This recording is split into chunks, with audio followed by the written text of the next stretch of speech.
Ever run into an issue on Steam and just can't figure out where to turn? Whether it's a broken game, account trouble, or something just doesn't look right, today I'm going to walk you through the exact steps to open a Steam support ticket in 2025.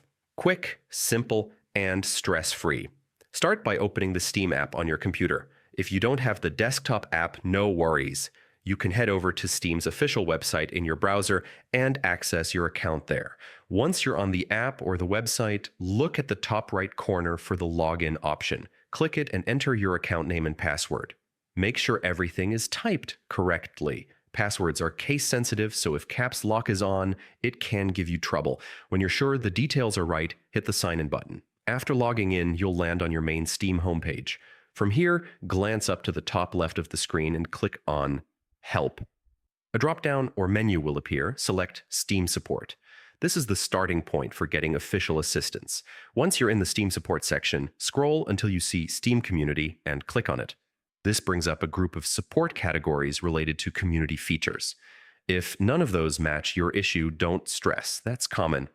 Look for the option that says, I need help with something not listed here, and click it. You should now see an option that reads, Contact Steam Support. That's your direct path to opening a ticket, so go ahead and select it. A form will appear asking you to describe your issue. Don't rush this part.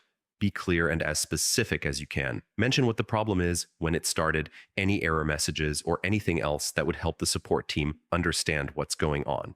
Once you've written out the details, do a quick check to make sure it explains the issue properly. When you're satisfied, click the Send button. That's it. You've officially submitted your Steam support ticket. At that point, Steam's support team will review what you submitted and get back to you through your account or email with the next steps or a solution. If this guide made the process easier for you, stick around the channel for more simple tech help and gaming tips. Thanks for watching, and I'll catch you in the next one.